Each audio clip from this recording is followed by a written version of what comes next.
Why would Assyria come against the house of the Lord? Because they have transgressed my covenant and rebelled against my law. Because they had transgressed against God's covenant and rebelled against his law. There we go. All right. Number 2.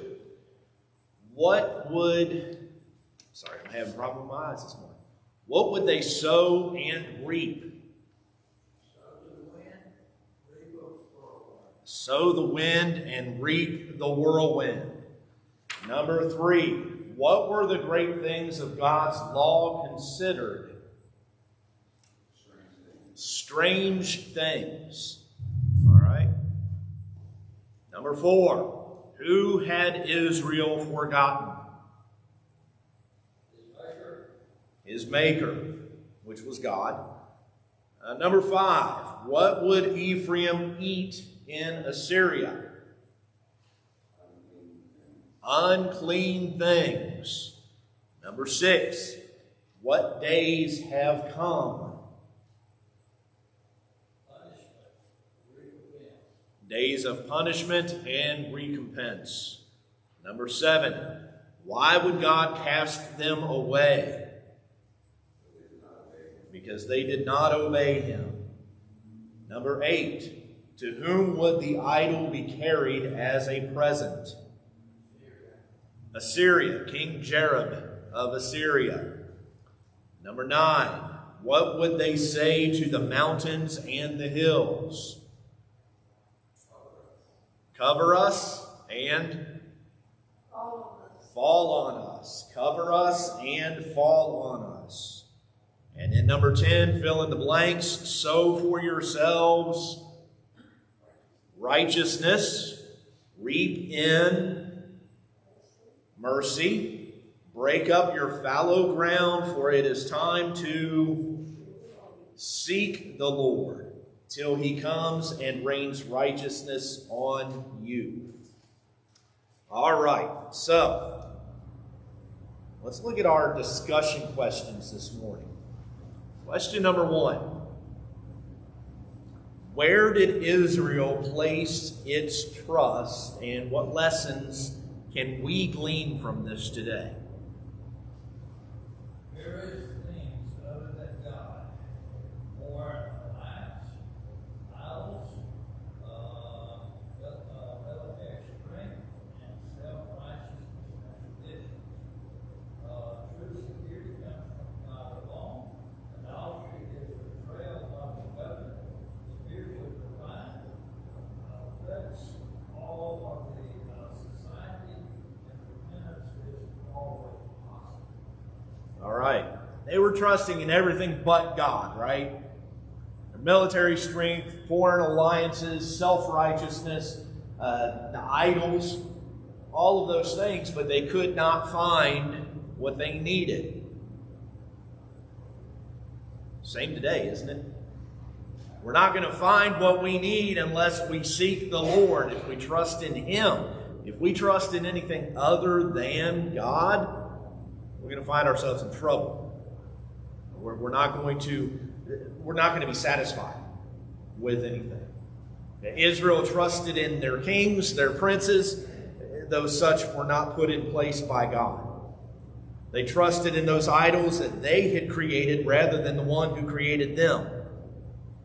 They trusted in their political alliances rather than aligning themselves with the Almighty. They trusted in sacrifices but refused to sacrifice of their own selves. They trusted in their temples, their fortified cities and palaces, not recognizing the temporary nature of those things. In trusting all of these things, they looked at the commands of the Lord as a strange thing, and they had forgotten his maker. Hosea's message speaks to us in our modern world with all of our technological and scientific advancements. On a personal level, it is tempting for us to trust in those things that we have made or acquired. We must resist the temptation of thinking that we are the masters of our own destiny, relegating God to the periphery of our lives. As Christians, we must remember that true security is only found in a faithful relationship with God through Jesus Christ. Salvation cannot be bought, cannot be won, cannot be made, cannot be earned. Think about the church in Laodicea. Revelation chapter 3, verses 17 and 18. They're described as lukewarm, right?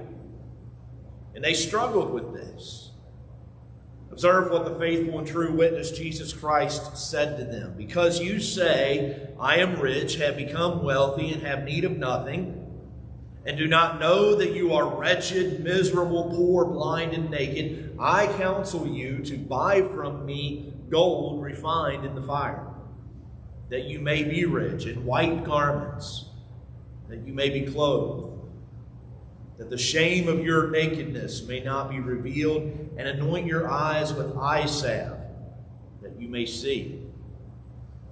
Jesus tells them, you're trusting in all of these temporary things. And that's not going to benefit you one bit in eternity. You need to turn to God. You need to turn to Jesus. You need to look at the eternal blessings, the spiritual blessings that are available in Him. Without those things, you're going to remain poor. You're going to remain naked. You're going to remain blind without Jesus. And so we need to ask ourselves today, where is our trust? Is it in the things that we have, in the abundance of our lives? We have so much. But do we trust in those things too much? Jesus tells a parable in Luke chapter 12, verses 15 and following. He said to them, take heed and beware of covetousness. For one's life does not consist of the abundance of the things he possesses. Then he spoke a parable to them, saying, the ground of a certain rich man yielded plentifully. And he thought within himself, saying, what shall I do, since I have no room to store my crops? So he said, I will do this. I will pull down my barns and build greater, and there I will store all my crops and my goods. And I will say to my soul, soul, you have many goods laid up for many years. Take your ease. Eat, drink, and be merry. God said to him, fool, this night your soul will be required of you. Then whose will those things be which you have provided? So is he who lays up treasure for himself and is not rich toward God. Our trust must be in the Lord, who provides the many blessings in our lives, not in the blessings themselves, not in ourselves. Without God, we are nothing. Any other thoughts or comments on question 1? All right, number 2. Discuss the biblical principle of sowing and reaping in the context of Hosea and in other scriptures.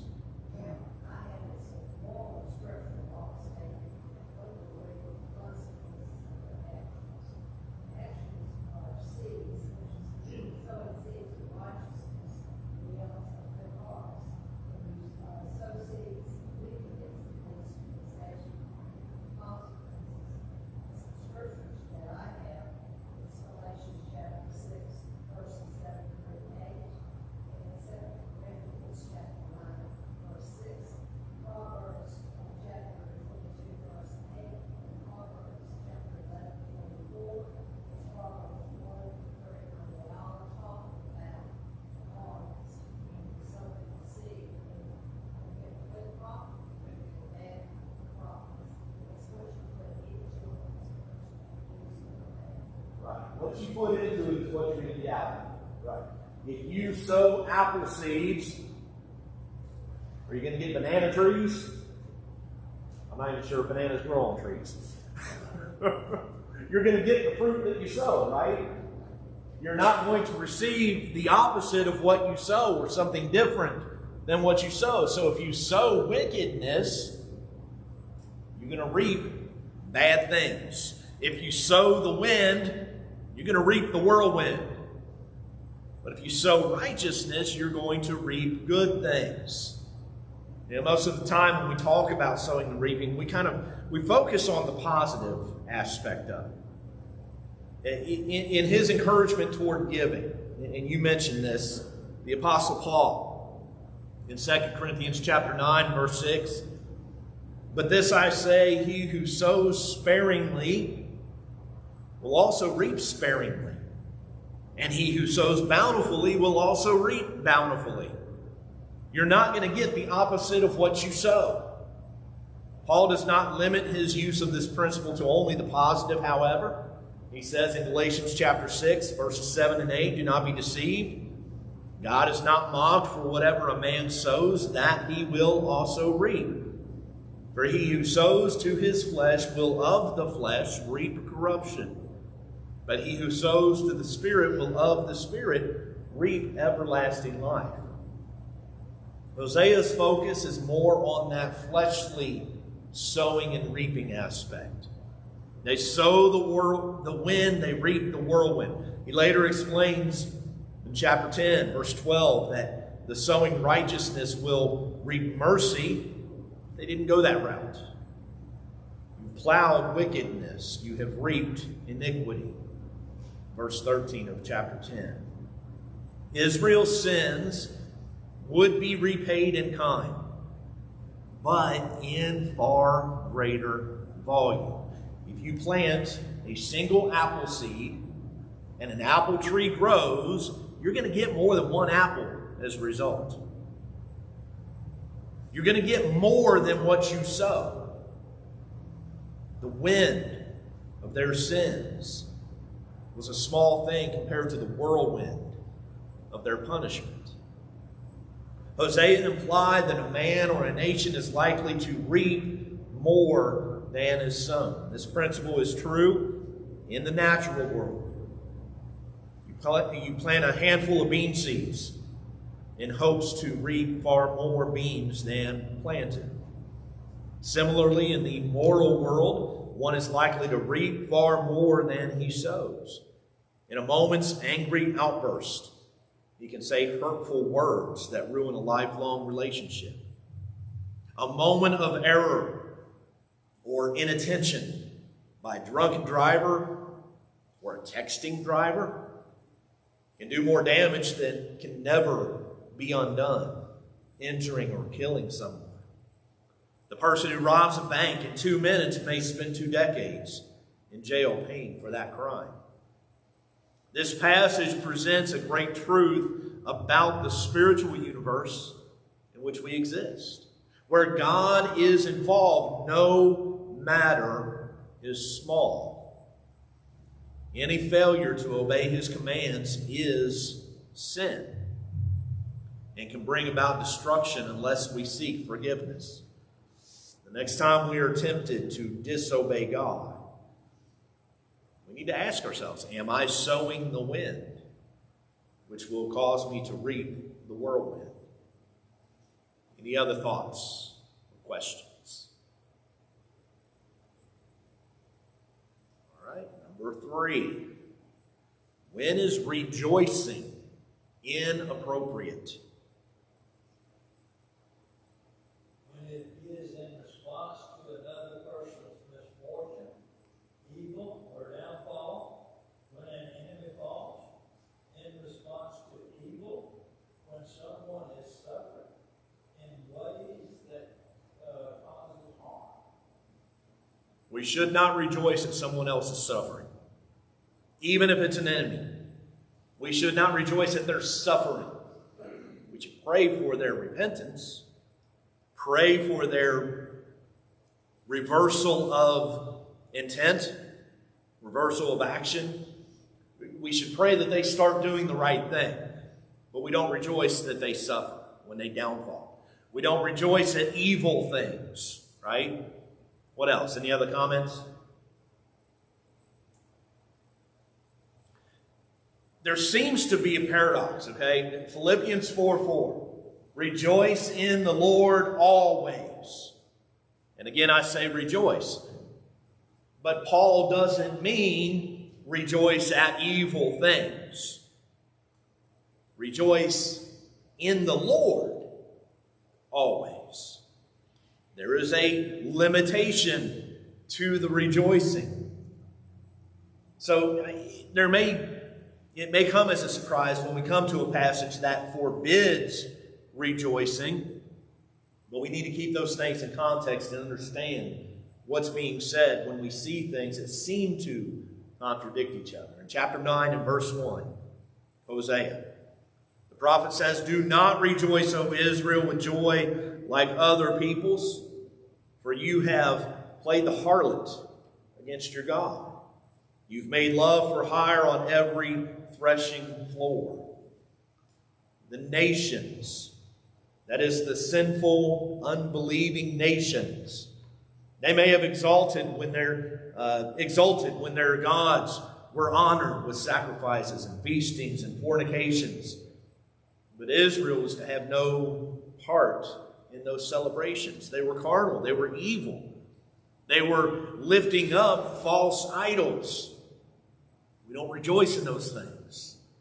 Likewise, there are times today when Christians should not rejoice.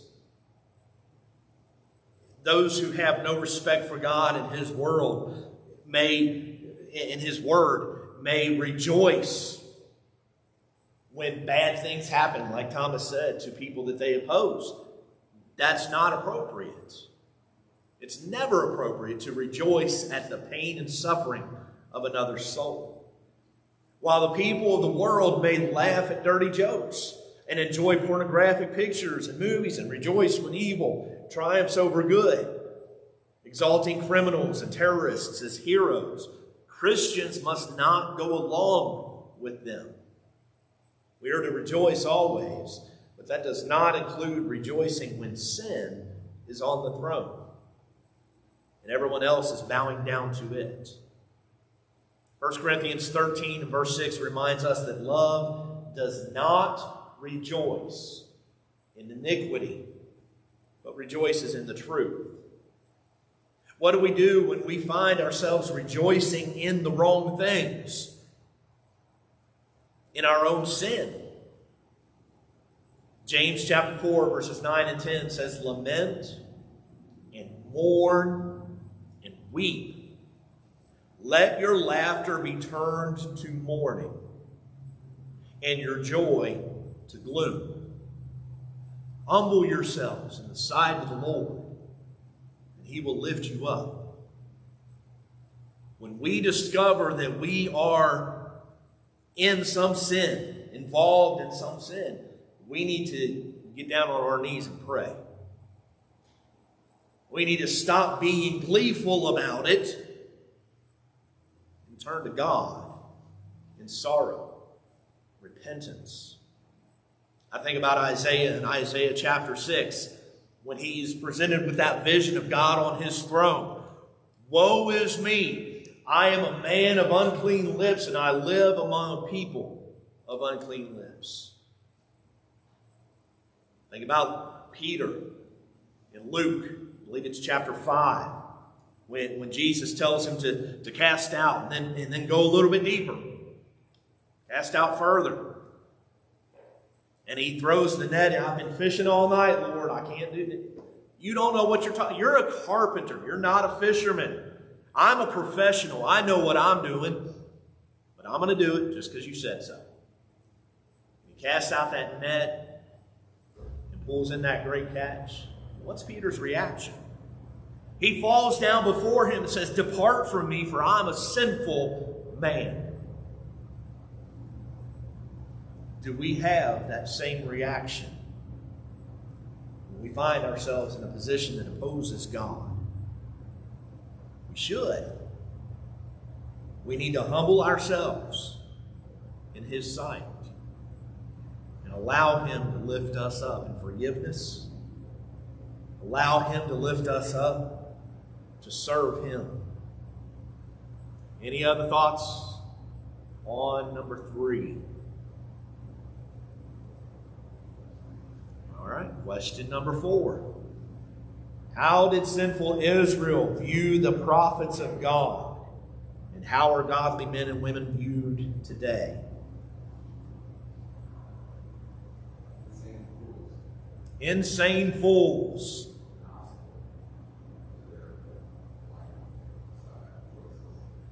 An obstacle? Yeah, an obstacle to the sin. I want to do it my way. You're telling me I can't do it, right? You're an insane fool because you're telling me I can't do what I want to do. Chapter 9 and verse 7 is where that foolishness, that insanity comes from. Other thoughts? Other individuals are viewed with a range of respect from admiration and respect for their moral guidance to suspicion and criticism, especially when their messages challenge societal norms. Number 1, persecuted and rejected. Number 2 is mistrusted. Number 3 is killed. And then that's the last part of it is admiration and respect. Cited as example, challenged and criticized and subject to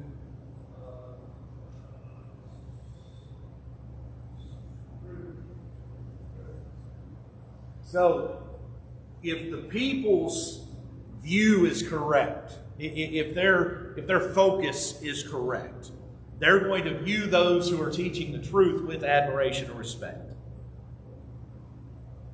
But we see in Israel, most people don't have the right focus. And so they treat them with disdain, they persecute them. In many instances, they kill them. Now, there's some different interpretations of what Hosea says in chapter 9, verse 7. There are some who will view this phrase, the prophet is a fool, the spiritual man is insane, viewing that perhaps here Hosea is denouncing the prophets who only told the people what they wanted to hear, but refused to warn them of the impending doom. Israel would be made to realize that the prophet, the man who claimed the Spirit of God and who had aroused false hopes in the hearts of the people, was a fool. The deceitfulness of the prophet, the false prophet, the iniquity of the people, they go hand in hand with the blind leading the blind, both falling into the pit. However, there's this other interpretation of the passage, which is kind of the route I took with it, and what you all did too, is that Ephraim would realize that it was only in the minds of the people that the true prophet was a fool, and that he was mad. But in reality, it was their own iniquity that led them to that conclusion, because they wanted to do it a certain way, and the prophet said, no, that's not God's way. And so they see that as an obstacle. And so if this clause, the prophet is a fool, represents Israel's statements about prophets like Hosea, like Amos, and the others among the minor prophets, then the people's reactions to God's spokesman, they haven't changed very much through the years, have they? The message of the Old Testament prophets was frequently, if not usually, rejected by the majority. The prophets were often personally attacked, either verbally or physically, and it carries through to the New Testament times as well. Jesus warned his apostles that they would face persecution. They did. They were beaten, they were imprisoned. Most of the apostles were eventually martyred. And therefore, preachers who speak God's word today still should not expect an easy life. When we speak God's message, and this is for everybody, not just preachers, when we speak God's message, our hearers may say, that man's a fool. But actually, this should apply to every Christian, not just preachers. If you're living your life the way that you ought, you will be ostracized by some. 2 Timothy chapter 3, verse 12, yes, and all. And all who desire to live godly in Christ Jesus will suffer persecution. Did I miss one? No, there. Every Christian should be happy to be thought foolish for preaching or teaching the pure gospel of Christ. For the word of the cross is foolishness to those who are perishing. But to us who are being saved, it is the power of God. 1 Corinthians chapter 1, verse 18. Any other thoughts on number 4? Yes. I think it's all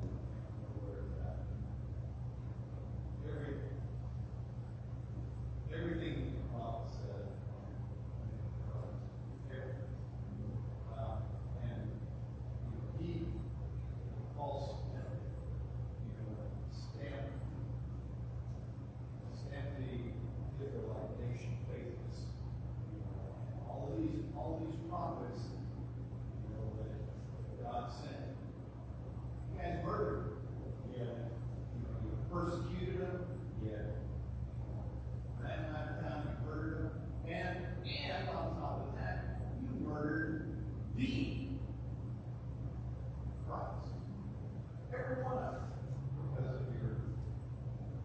your inability to go outside of yourself and things like that. So in sinful Israel, how they view the prophets of God, really you get it on the head in the beginning. It all comes down just as it is today. We want to do this. You're telling us we can't do that. Right. We're not going to accept that. And so, whatever is good, we're going to call evil, and whatever is evil, we're going to call good. We're going to have it our way. We're going to keep pushing. We're going to keep fighting. We're going to keep set in motion. We can't stop the motion. It's going to continue, but what we can do is continue to live godly lives and proclaim our belief in Christ and His resurrection, and as many as we can. But is it Romans where he goes through and basically says, "You guys, I think it goes up. You guys all through it." And he wasn't being anti-Semitic. Yeah. He was giving a history of the Israelite nation. And a lot of people do look at that, view that passage as being anti-Semitic or whatever. But no, it's the history of what they did. And he's not the only one. Peter is the same, Stephen is the same. Yeah, absolutely. Peter's before him, or Stephen's before him was known. Yeah. Exactly the same. Right. So Even Jesus did too. yeah. Back in, I think it's Matthew 23, he went through several of the sins of the Jews.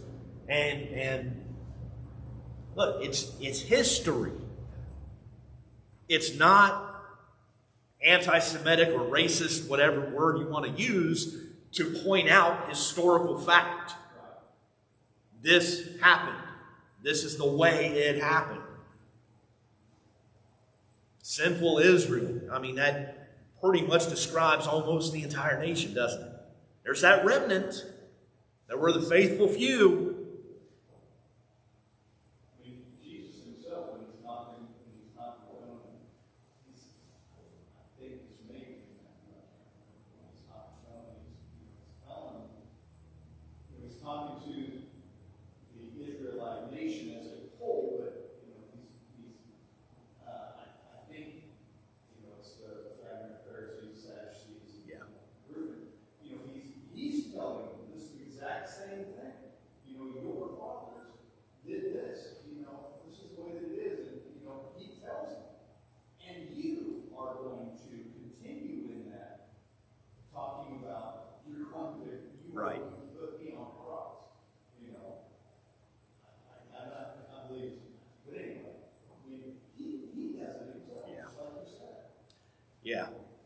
And so, and how did the people who wanted to continue doing the things their way view those things? You're a madman.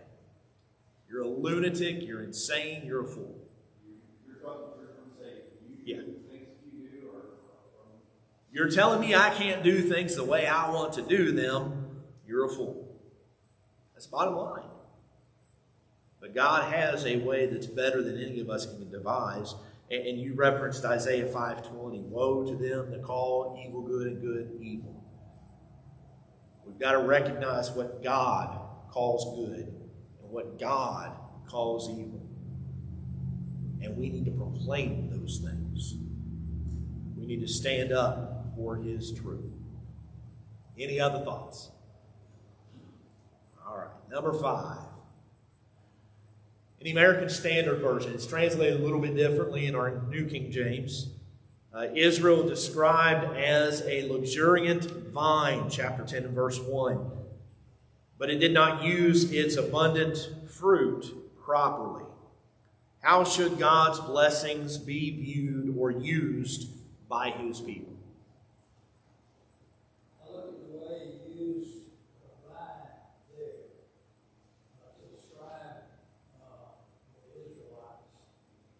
You use it as, and I didn't look at that word, but I think it means unburied or not unburied, because they were not, just like you used in the fruit of the Spirit, you used this vine in a different way. That vine, I am the vine and you are the branches. And Right. that vine is got to be taken care of, it's got to be pruned, it's got to do all the things to make it grow, make it bear that fruit that it needs to bear. But the Israelite people were not doing those things. They were not bearing that fruit that that vine should bear. So he criticized them for that. He condemned them for that because they were doing all the things against God's will. They weren't doing things to make it grow. They were doing things Right. for self-satisfaction and to not grow. Yeah. I don't have this in my notes, but Isaiah chapter 5 has a parable about the vine dresser and God's vineyard. And it's basically God saying, look, I have taken care of you. I've given you every advantage I could think of. I've protected you. And you brought forth poisonous grapes. You didn't use the advantages that I gave you. There's some, with this word luxuriant in the American Standard Version, most of the newer versions. The King James Version has Israel as an empty vine. And the New King James, Israel empties his vine. Most of the newer versions translate this as luxuriant. Different meanings. We've got actually opposing meanings, but it is the same Hebrew word. That Hebrew word has 2 definitions. One definition carries with it the meaning of to lay waste or to empty. And that's the way the King James and New King James translators went with it. But another definition is to be luxuriant or luxurious, bearing much fruit. And that's the way most of the modern versions render it. It's described here as this type of vine, luxuriant. A running vine that puts out its shoots and bears abundant fruit. Such a vine should have filled Jehovah's land and should have borne a satisfying harvest to Jehovah. But instead, according to its fruitfulness, the nation had multiplied altars and obelisks towards idols, to the Baalim. They acknowledged those false gods as the source of their fruitfulness. Israel was exceedingly prosperous. Hosea went on to say that the more Israel prospered, the more idolatrous altars were erected. The fancier the people made their sacred pillars, idolatrous objects of worship. How sad is it to be blessed by the Lord and then to squander his blessings on things that do not honor him, do not glorify him. Those blessings may come in the form of abilities or material things, but in either case, God should receive the glory for them. Many people misuse what God has given them to oppose the very cause of the one true God. However God blesses us in whatever way we may be like this luxuriant vine, we must not use those blessings to oppose God who gave them to us. Let us always use our blessings to God's glory. We've got many examples that can be given of those who did use God's blessings in an appropriate way. We consider the widow of Mark chapter 12, verses 41 and following. Jesus, he sat aside, opposite the treasury and saw how the people put money into the treasury, and many who were rich put in much. Then one poor widow came and threw in 2 mites, which made a quadrans. So he called his disciples to himself and said to them, "Assuredly I say to you that this poor widow has put in more than all those who have given to the treasury. For they all put in of their abundance, but she out of her poverty put in all that she had, her whole livelihood. She was willing to give all." How many of us struggle to find an acceptable to us percentage that makes us feel good about ourselves and still allows us to live comfortably? How much sacrifice do we actually make to the Lord? Consider the church of Macedonia. Paul says of them that in a great trial of affliction, the abundance of their joy and their deep poverty abounded in the riches of their liberality. For I bear witness that according to their ability, yes, and beyond their ability, they were freely willing, imploring us with much urgency that we should receive the gift and the fellowship of the ministering to the saints. Not only as we had hoped, but they first gave themselves to the Lord and then to us by the will of God. 2 Corinthians 8, 2 through 5. They used everything they had, including themselves, for the Lord. The parable of the talents, Matthew 25, is an obvious example of both good and bad use of the Lord's blessings. Those who had labored for their master and increased his wealth were commanded and rewarded. But the one who hid his talent that was entrusted to him, he was not only reprimanded, but he was punished for his fear and apathy.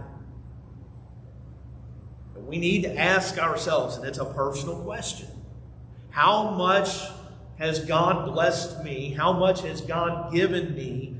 And what am I doing with those blessings? Any other thoughts or questions? All right. Yes. Israel was supposed to be the shining light to all nations. God's gracious beauty, His glory. They were supposed to be all of that. And instead, God didn't force them to do anything. He told them, look, how many times do you read it? If you, right?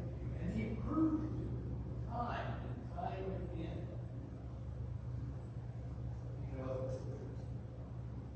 It was a mere weeks after crossing through the Red Sea that the Israelite people forgot what God did, which would have been just a month or so after leaving Egypt. They see all of this, and they turn away. They say, no, these are our God.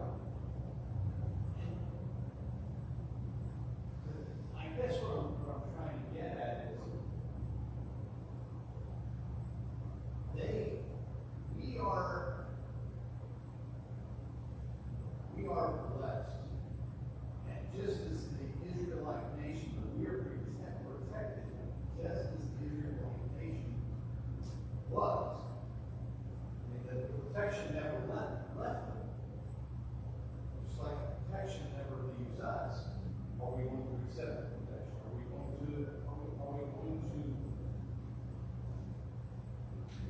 be the light? Right. It's always available to us, but we can neglect it. Right. I don't think I'm explaining this very well, but the point that I'm trying to make is that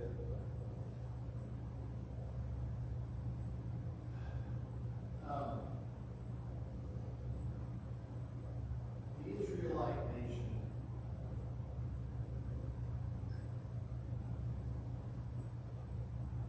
turned away. They turned away. They did. God kept coming after, keeps coming after the Israelite nation as us, church. Spiritually, right. Continues. And, as long as we, as a nation, look to other entities for the reason of our prosperity or the reason that good things happen,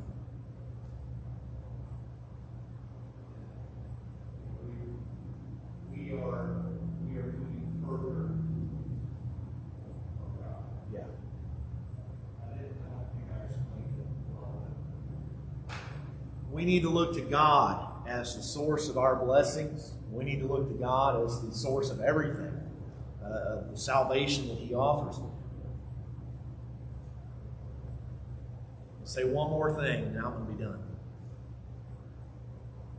We need to stop putting our trust in Washington and in politicians. They are not our salvation. I don't care who's in the White House. God remains our salvation. America puts too much trust in other men. And we need to stop doing that. As a church, we need to stop doing that. All right, next week we're going to finish up Hosea, and then we will continue on with the minor prophets following that. Sheets are on the front pew. If you did not get one earlier, please pick one up. Appreciate your time and attention and participation this morning.